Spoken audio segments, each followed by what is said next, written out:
éteignez les lumières et mettez-vous sous la couette parce qu'on va jouer à se faire peur. Salut à tous, c'est Xavier, bienvenue sur Watch Mojo français. Aujourd'hui on se retrouve pour le top 10 des histoires effrayantes à raconter dans le noir, les plus flippantes. So finally, she swerved off the road into the woods and lost the other car.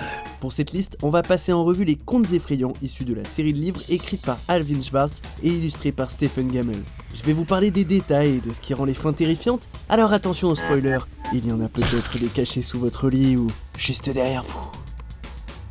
Numéro 10, la babysitter. Comme beaucoup d'histoires issues de cette série, ce conte est tiré d'une légende urbaine. Alors qu'une babysitter se détend devant la télé, son téléphone sonne et au bout du fil, un interlocuteur mystérieux lui demande si les enfants vont bien à l'étage. Hello.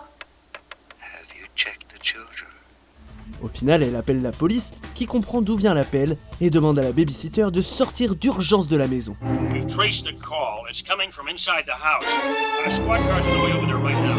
Just get out of that house. On a tous connu cet affreux sentiment de ne pas être seul, et la babysitter est un conte culte qui effraie à tous les coups. L'idée a été reprise dans plusieurs films tels que Black Christmas ou Terreur sur la ligne. Who is it?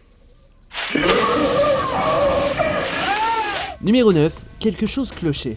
Personne n'aime qu'on le fixe. Imaginez donc qu'on vous regarde avec insistance, peu importe où vous êtes, et qu'en plus les gens hurlent et s'enfuient devant vous. Dans ce conte, un homme se réveille dans la rue sans se souvenir de la façon dont il est arrivé là. Comme le titre le suggère, on comprend qu'un truc cloche parce que tous ceux qui le voient beuglent et se carapatent. Confus et désespéré, il appelle sa femme qui ne peut pas répondre parce qu'elle est à son enterrement.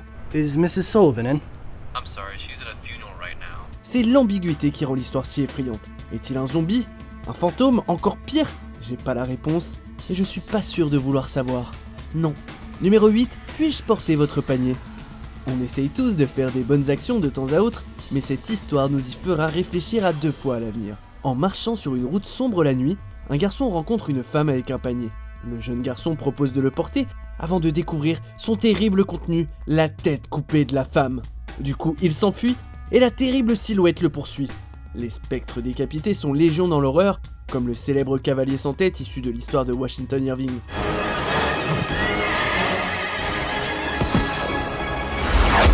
Mais lui au moins, il annonce un minimum son arrivée. Numéro 7, succulent. Les meilleures histoires ont une forme de morale, et celle-ci est assez simple, quoique douteuse. Attention à l'avidité. Ah, et il ne faut pas manger les gens qui sont morts, au cas où vous n'étiez pas au courant. Et j'espère que vous étiez au courant. Ce conte parle d'un homme qui amène un bout de foie à sa femme pour qu'elle le prépare. Mais celle-ci le gobe en entier et toute seule, puis se rend dans une église pour voler celui d'une femme sortie pour ses funérailles. Le mari le mange, mais le fantôme de la femme morte revient et exige de retrouver son foie. Who has my liver? It asked. Pire encore, quand le mari furieux découvre ce qu'a fait sa femme, il est prêt à tout pour manger du foie. Prêt à tout pour manger n'importe quel foie. And George screamed. Numéro 6, plein phare. Nouveau conte digne d'un feu de camp, cette histoire parle d'une femme qui conduit seule sur une route déserte la nuit. Un camion s'approche d'elle et commence à faire des appels de phare. Terrifiée, la femme accélère afin de tenter d'échapper à son poursuivant, sauf que le camion la colle.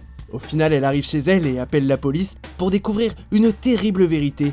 Le conducteur du camion avait repéré un tueur au couteau sur son siège arrière et faisait briller ses phares à chaque fois que le tueur tentait de porter un coup à la femme. The maniac kill her? Natch! And you know how I know? How? Because I was that maniac. Numéro 5, la chose. La curiosité est un vilain défaut, et le garçon de cette histoire en a fait les frais. Tard la nuit, un garçon et son ami rencontrent une entité squelettique avec des yeux enfoncés et brillants. Ils s'en vont, mais le garçon se demande ce qu'il a vu et retourne sur les lieux pour en avoir le cœur net. Rien ne se passe, mais 1 an plus tard, il tombe malade et prend l'apparence du monstre qu'il a croisé.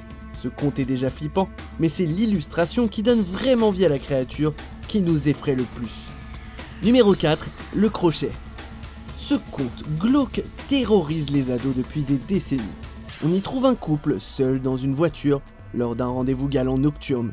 Alors qu'ils s'affairent, on entend à la radio qu'un célèbre tueur en série avec un crochet à la place de la main s'est échappé d'une prison avoisinante. There was a flash! Look, there's nobody out there. La fille convainc son copain de la ramener et il se dépêche de partir. Pendant ce temps, lui pense qu'elle dramatise et qu'elle se fait des idées, qu'il n'y a pas de quoi s'inquiéter, jusqu'à ce qu'il s'arrête dans sa rue et remarque un crochet qui pend à la poignée de la portière passager, fraîchement arrachée au bras du tueur évadé. Ça s'est joué à pas grand chose. Numéro 3, le gros orteil. L'une des histoires les plus mémorables et bizarres de la série des histoires effrayantes, c'est celle-ci. Après avoir trouvé un orteil émergé à peine de son jardin, un garçon tire de toutes ses forces jusqu'à ce qu'il en sorte, comme le ferait n'importe qui. That's nice and juicy. Good boy. Il l'amène à ses parents, qui le découpent et l'intègrent à la préparation du repas. Jusque-là, un jeudi soir comme un autre, j'ai envie de vous dire. Tout se passe bien et le jeune garçon va se coucher. Mais plus tard dans la nuit, il entend quelque chose s'approcher de plus en plus de sa chambre, en gémissant « Où est mon gros orteil ?» Encore et encore. Bientôt, alors qu'il se tapit sous sa couette, il entend la même phrase venir de juste en dessous de son lit. Bon, de toute façon, j'avais pas prévu de bouffer de gros orteils, ni de dormir. Numéro 2, le bouton rouge. L'acné est le fléau de l'adolescence, mais apparemment, ça pourrait être encore pire. Ce conte affreux parle d'une fille qui a un bouton rouge sur son visage qui serait une piqûre d'insecte d'après sa mère. Mais le bouton devient de plus en plus gros, jusqu'à une taille carrément problématique. Et le bouton finit par éclater et révèle un nid d'araignées plein de bébés pondus sur la joue de la pauvre ado. Une petite piqûre de rien du tout, c'est ça maman ? Comme si l'image mentale ne suffisait pas, l'illustration est un véritable cauchemar. Est-ce que j'ai déjà parlé de votre histoire préférée ? Non ? Ça sera peut-être le numéro 1, qui sait. Mais avant de dévoiler notre vainqueur, voici quelques mentions honorables.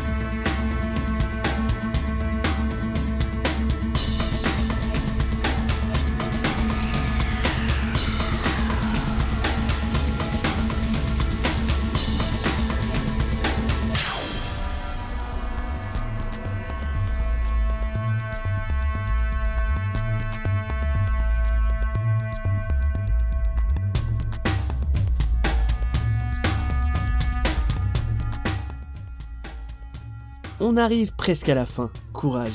Pensez à vous abonner et à activer la petite cloche pour ne pas rater nos prochaines vidéos. Numéro 1, Harold. Les épouvantails sont censés effrayer les animaux, mais ils nous donnent des frissons à nous aussi, avouez-le. Bon, peut-être pas quand c'était moi l'épouvantail dans une version du Magicien d'Oz en 6ème, mais les autres sinon, flippants. Oh, having trouble.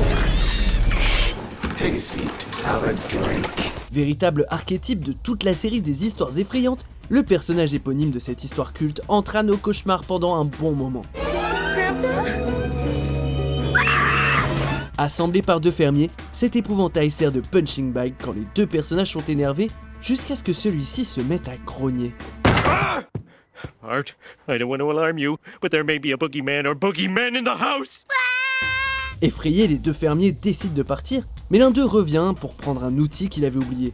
Sauf qu'en fait, c'est une énorme erreur, puisque Harold n'attendait que ça pour faire son apparition.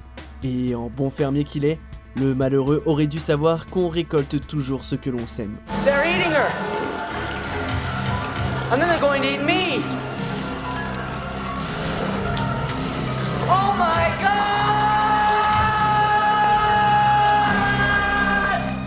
Vous êtes d'accord avec notre sélection ? Dites-le moi en commentaire et checkez cette autre super vidéo de Watch Mojo français.